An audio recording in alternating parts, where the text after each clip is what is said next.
क्या मतलब? अब क्या यही गटर हमारा मकबरा बनेगा और हम भी इनकी तरह हड्डियों की सूरत में यहीं इस गटर में दफन हो जाएंगे? अरसलान ने हकलाते हुए लरजते लहजे में उनकी तरफ देखते हुए कहा। जाहिर है हम सब पर भी सख्ता तारी था, इसीलिए उसकी बात का जवाब क्या देते। बदबू इतनी शदीद थी कि हमारे सांस हमारे सीनों में से फंस फंस कर बाहर निकल रहे थे। मेरा दिमाग बड़ी तेज़ी के साथ यहाँ से निकलने के मुतालिक सोच रहा था। दूर तक जाता गटर इस बात की गारंटी तो नहीं था कि हम जिंदा सलामत इन मनहूस खंडरात के नीचे बने इस सदियों पुराने गटर से कैसे जिंदा सलामत निकल पाएंगे। लेकिन एक बात की मोहम सी उम्मीद अभी बाकी थी कि उस गटर में मुकम्मल तौर पर अंधेरा नहीं था। शाम कहीं ना कहीं से रोशनी उसके अंदर शायद कहीं ना कहीं से रोशनी इसके अंदर ज़रूर दाखिल हो रही थी। चूँकि इस वक्त रात भी हो गई थी और यकीनन ये चांद की रोशनी की वजह से होगा कि हमें कुछ ना कुछ दिखाई ज़रूर दे रहा था। हम कुछ देर वहीं खड़े रहे और फिर मेरे कहने पर वो मेरे पीछे पीछे चलने लगे। लेकिन मेरे दोस्तों की चाल में मायूसी और लड़खड़ाहट नुमाया थी, मगर फिर मेरे हौसला दिलाने पर वो मेरे पीछे चल पड़े थे। मैं अपनी पूरी आंखें खोले गटर के बदबूदार गंदे पानी में चलता हुआ कुछ सूंघने की कोशिश कर रहा था कि शायद कहीं से कोई हवा का गुजर हो तो वहाँ कुछ देर ठहर कर हम अपने फेफड़ों में ताज़ा हवा भर सकें। काफ़ी दूर तक झुककर चलने की वजह से अब हमारी कमर तख्ता बन चुकी थी, लेकिन जहाँ जान बचाने का मामला हो वहाँ ऐसी तकलीफ़ को कौन खातिर में लाता है। अभी हम 150 फुट तक ही चले होंगे कि हमें दूर बहुत दूर एक जुगनू सा चमकता दिखाई दिया। हमारे दिल में उम्मीद की एक किरण जागने लगी। हम समझ गए कि हो ना हो ये गटर का दूसरा दहाना है और शायद उसी की वजह से ही अंदर कुछ ना कुछ रोशनी का गुजर होता होगा। बहरहाल जो कुछ भी था, हम बड़ी तेज़ी से उसकी तरफ बढ़ने लगे।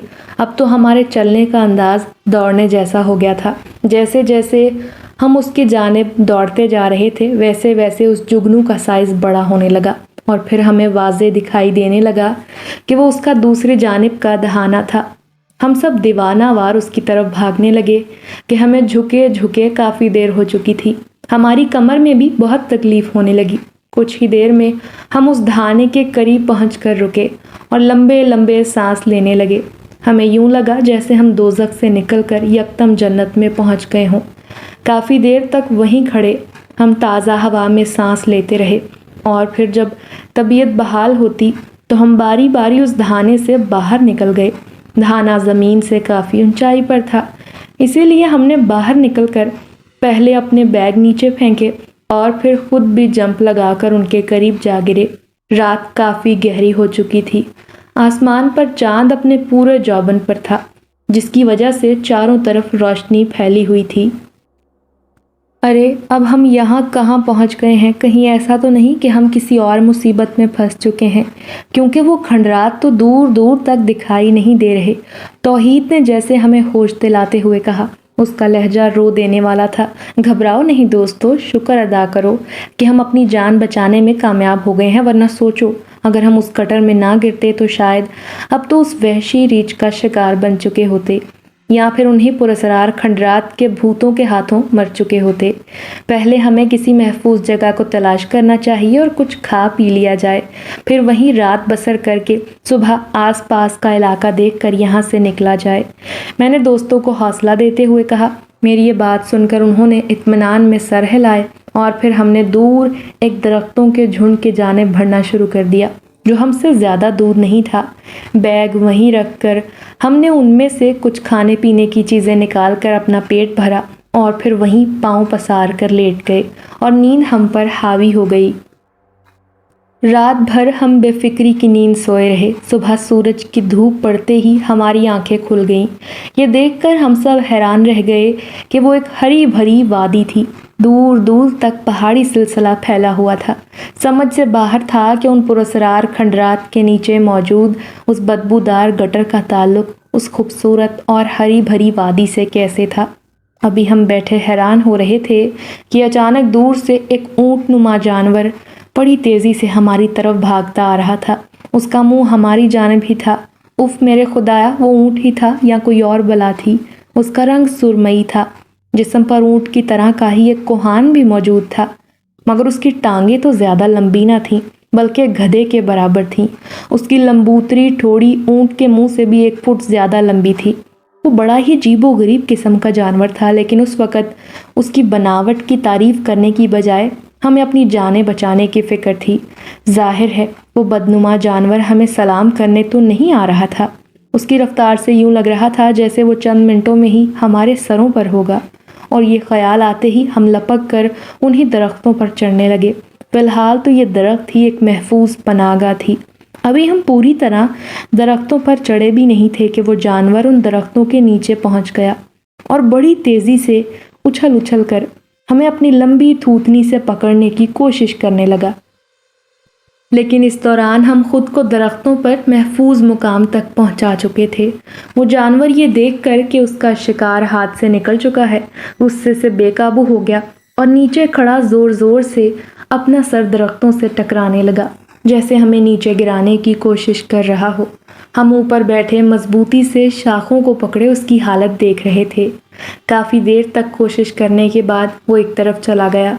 हम काफ़ी देर वहीं बैठे नीचे देखते रहे, लेकिन वो जानवर शायद वापस उसी जानिब जा चुका था जहां से वो आया था। चूंकि दिन का उजाला फैला हुआ था, इसीलिए हम इत्मीनान से नीचे उतरे और वहीं रुककर तसल्ली से आसपास देखा, फिर अपने बैग उठाकर एक तरफ चलने लगे। हमारा रुख पहाड़ियों की जानिब ही था।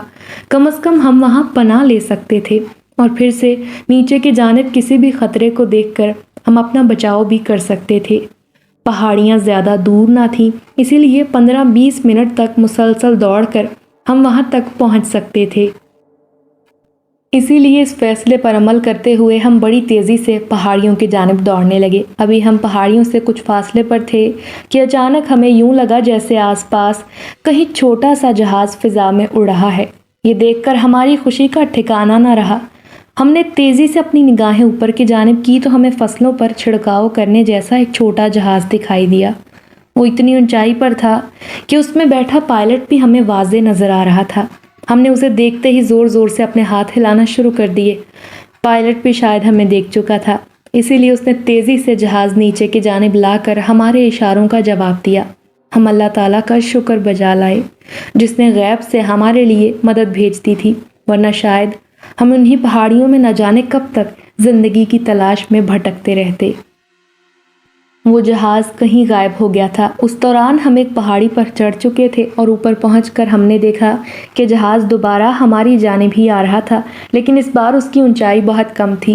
गालबन वो नीचे मैदान में लैंडिंग कर रहा था। ये देखकर हम भी बड़ी तेज़ी से नीचे मैदान की तरफ भागने लगे। जब तक हम नीचे पहुंचते जहाज़ लैंड कर चुका था। पायलट हमारी तरफ ही देख रहा था। हम जो ही उसके करीब पहुंचे तो उसने दरवाज़ा खोलकर हमें अंदर आने के लिए कहा। अंदर से जहाज़ ज़्यादा बड़ा नहीं था। बमुश्किल हम चारों सिमट सिमटा कर उसके अंदर समाने की कोशिश कर ही रहे थे कि अचानक वही अजीब जानवर दोबारा कहीं से नमूदार हुआ और बड़ी तेज़ी से हमारी जानिब भागने लगा।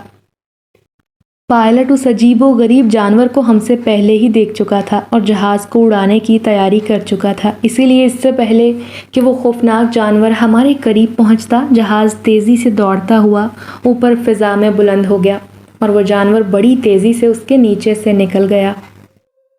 उफ़ खुदाया, अगर चंद लम्हों की मज़ीद देर हो जाती तो शायद अब तक हम सब उस जहाज़ के तबाह हाल मलबे समेत उस अजीबो गरीब जानवर के रहमो करम पर होते हैं। सच कहते हैं जिसे अल्लाह रखे उसे कौन चखे। मैंने इत्मीनान भरे लहजे में उन सब की जानिब देखते हुए कहा।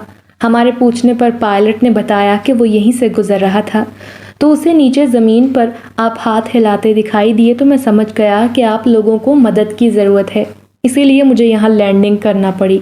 फिर उसके पूछने पर हमने भी उसे अपनी रुदात सुनाई और टेक लगाकर अपनी वापसी के सफ़र को एंजॉय करने लगे।